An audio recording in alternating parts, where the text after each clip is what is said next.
코로나19 상황 정재훈 가천대의대 예방의학과 교수와 함께 짚어보겠습니다. 어서 오십시오. 네, 안녕하세요. 예, 당국이 대선일인 9일쯤에 23만 명의 확진자가 발생할 것이다 그랬는데 오늘 벌써 22만 명에 육박하는 확진자가 나왔거든요. 예상보다 이 확산세가 좀 빠른 추이인 거죠? 이런 예상 결과를 보실 때에는 예. 요일마다 얼마만큼의 확진자가 나오는지를 주의해서 보셔야 됩니다. 우리나라 같은 경우에는 화요일과 수요일에는 진단검사가 몰리게 되면서 확진자가 더 많이 나오는 경향들이 네. 있고요.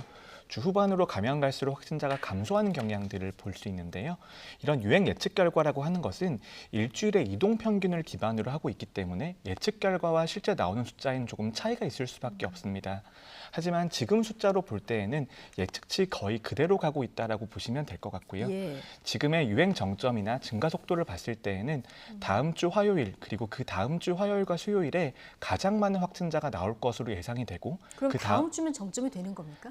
그 다음 주와 그 다다음 주 사이에 유행 정점이 도달할 것으로 예. 보입니다. 하지만 화요일과 수요일 정도의 확진자가 가장 많이 늘어나게 되고 예. 다음 주 수요일 같은 경우에는 대선일이다 보니 검사 건수가 감소할 가능성이 높습니다.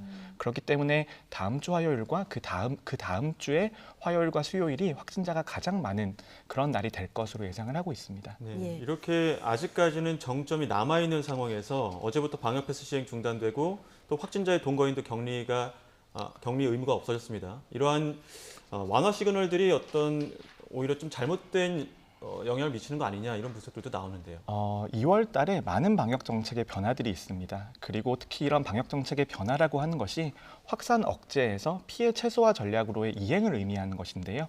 저는 이런 전환 시점에 있어서는 전환 자체는 불가피하다라고 보지만 말 그대로 불가피한 상황에서 전환이 이루어지는 것이기 때문에 네. 특히 국민들에게 드리는 신호에 있어서는 매우 주의해야 된다라고 생각을 합니다. 예. 의학이나 방역의 관점에서는 유행 정점을 지나는 순간부터 완화를 하는 것이 가장 안전한 방법이 될 텐데요. 네. 지금은 그 완화 시점이 2주에서 3주 정도는 빠르다라고 볼 수 있기 때문에 이런 어느 정도 방역상의 위험 부담을 감수한 결정이라고 생각합니다. 위험 부담을 감수한 어떻게 보면 좀 불가피한 결정일 수는 있겠습니다만 자, 지금 그러니까 당국의 방침은 위중증 환자와 사망자 관리에 집중하겠다 이런 방침 아니겠습니까? 지금 사망자와 위중증 환자 현황은 어떻습니까? 네, 사망자와 위중증 환자 같은 경우에는 델타 변이 때보다는 백신 접종률도 많이 높아진 상태이고 자체적인 중증화율이 떨어져 있기 때문에 상대적으로 안정적인 상태인 것처럼 보입니다.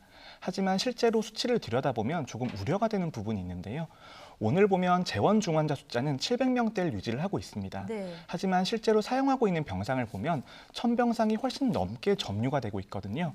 그 이유는 재원 중환자를 집계하는 기준과 실제 병상을 사용하는 기준의 차이가 있기 때문입니다. 예. 지금은 전문가들의 예측으로 보면은 유행 정점에서 재원 중환자는 2,500명 미만이 될 것으로 예상을 하고 있습니다만 네. 이것보다 더 많은 실질적으로 사용되고 있는 중환자 병상이 있다라면 준비된 병상보다 중환자가 더 많이 늘어날 가능성도 있다라는 것이죠. 그렇기 때문에 확진자의 정점에서 중환자의 정점이 약 2주에서 3주 정도의 시차가 있을 것으로 예상을 하고 있습니다. 네. 그렇다면 중환자의 정점에서도 의료 체계가 감당 가능한지 지금이라도 조금 더 철저하게 준비할 필요가 있다고 생각합니다. 예. 이렇게 하루에 몇만 명씩 확진자가 계속 폭증하고 있는 상황인데 오늘 또 학교들이 전면 또 개학을 했습니다. 일반 방역과 학교 방역이 조금 차이가 있다 보니까 이 부분에 대해서 차이점을 좀 짚어봐야 될 것 같은데요.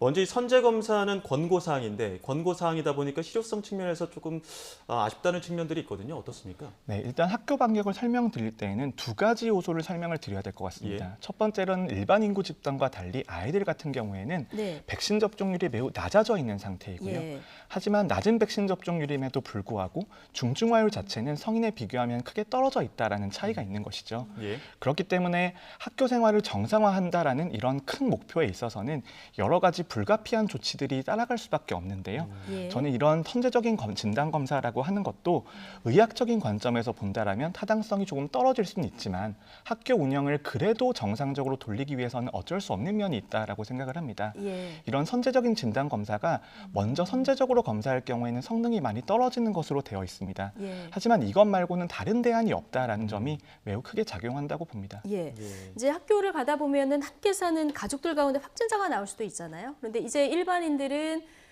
백신을 접종했든 안 했든 어쨌든 동거 가족이 격리는 안 하는 이런 상황으로 바뀌었는데 자, 학생들은 어떻습니까? 백신 접종 여부와 제한이 좀 있습니까? 어떻습니까? 학생들 같은 경우에는 일반 인구 집단과 조금 다른 결정이 내려졌습니다. 네. 특히 3월 14일 정도까지는 유행의 최정점을 지날 것으로 보이기 때문에 학교 운영에 있어서도 비대면 수업이 어느 정도 가능한 재량을 부여한 상태이거든요. 예. 그래서 3월 14일까지는 미접종자에 대해서는 자가격리 의무가 어느 정도 준수가 됩니다. 그렇기 예. 때문에 학교에 등교하기가 어려운 상황이고요.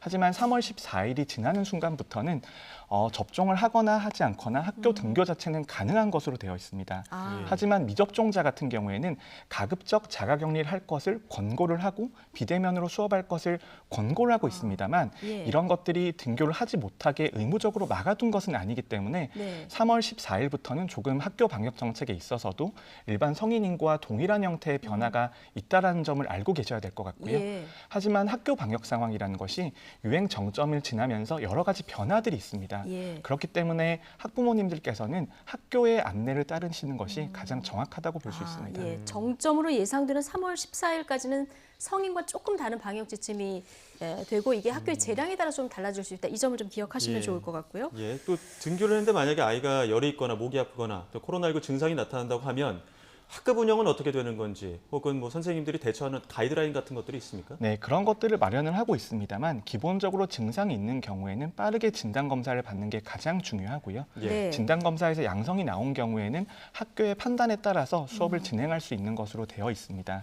하지만 앞으로도 아이들에서의 유행이 극심하게 이어지면서 학교 네. 현장의 혼란이 이어질 수 있기 때문에 조금 더 명확한 가이드라인이 마련되어야 된다라고 생각을 하고요. 예. 그다음에 또 하나가 학교 방역에서 가장 중요한 부분은 증상이 있을 경우에는 학교에 가지 않는 것입니다. 이거는 코로나19뿐만이 아니라 다른 감염병도 모두 동일합니다. 어떠한 감염병이든 호흡기 증상이 있는 경우에는 타인에게 옮길 가능성이 있기 때문에 예. 그 경우에는 집에서 휴식을 하면서 진단 검사를 받는 게 코로나19뿐만이 아니라 다른 모든 상황에서도 매우 중요합니다. 예. 알겠습니다. 자, 의사 표현이 어려운 소아 환자에 대한 대면 진료를 좀 확대해야 된다. 자, 이런 목소리들이 좀 있었는데요. 정부가 소아 확진자 치료를 위한 거점 전담병원 26곳을 새로 지정했거든요. 도움이 어느 정도 될까요? 네, 지금은 경증 환자에 대해서 비대면 진료들이 이루어지고 있고 비대면 진료조차 받지 못하는 집단들이 있습니다. 네. 하지만 그중에서도 특히 위험한 집단들이 있는데요. 저는 임산부와 소아 같은 경우에는 이런 진료의 기회를 더 적극적으로 부여해야 된다라고 생각을 합니다. 이런 것들을 마련하는 것들은 도움이 될 수 있겠지만 하나 문제가 되는 것은 저희 연구팀의 추산으로는 이번 오미크론 대유행 기간 동안 전체 소아 청소년 중에서 절반 정도가 감염될 것으로 보이거든요. 그렇다면 지금 준비되는 정도로는 모자랄 수 있다는 것이죠. 일반적인 소아청소년과 의원에서도 코로나19에 대한 진료가 가능하게 대폭적으로 늘리는 것이 지금은 매우 절실한 상황이라고 볼 수 있습니다. 예. 교수님, 그 코로나19 확진 이후에 그 증상을 심하게 앓는 사람의 경우에는 완치가 된 후에 항체가 좀 더 오래 간다 이런 연구 결과도 있거든요. 이런 부분에 대해서는 어떻게 보고 네, 계십니까? 그런 연구 결과들이 보고가 되고 있습니다만 아직까지는 연구 대상자의 숫자가 적고 아직까지 장기적인 관찰이 이루어지지 않았기 때문에 아직까지는 명확하게 꼭 그렇다라고 말씀드리기는 이른 단계라고 볼 수 있습니다. 아, 예. 그렇군요. 근데 감염이 돼도 이후에 면역력은 이제 떨어질 수밖에 없지 않습니까? 근데 5개월이 지나면 재감염될 수 있는 이런 가능성도 배제할 수 없다면서요? 백신의 효과와 자연 감염은 모두 동일한 원리를 가지고 있습니다. 예. 그렇기 때문에 백신의 효과도 시간이 지나면 감소할 수 있고요. 그리고 감염을 통해서 획득한 면역도 시간이 지나면서 감소할 수 있습니다. 특히 백신 접종이든 자연 감염이든 6개월 정도가 경과하면 재감염될 가능성이 상당히 높다라는 그런 연구 결과들은 계속해서 나오고 있습니다. 예. 예. 최근 온라인을 중심으로 이런 이야기도 나옵니다. 자가검사 키트 사용할 때 보통 이제 코 안쪽으로 넣는데 이걸 입 안쪽으로 넣어야 더 정확하게 어떤 검사 결과가 나온다 이런 이야기도 있는데 이거 근거 있는 이야기입니까? 신속 진단 검사의 정확성이 떨어지기 때문에 많은 이야기들이 나오고 있습니다만 네. 전문가들이 말씀드리는 것은 설명서에 나와 있는 대로 진행하시는 것이 가장 좋다라는 그런 것입니다. 네, 알겠습니다.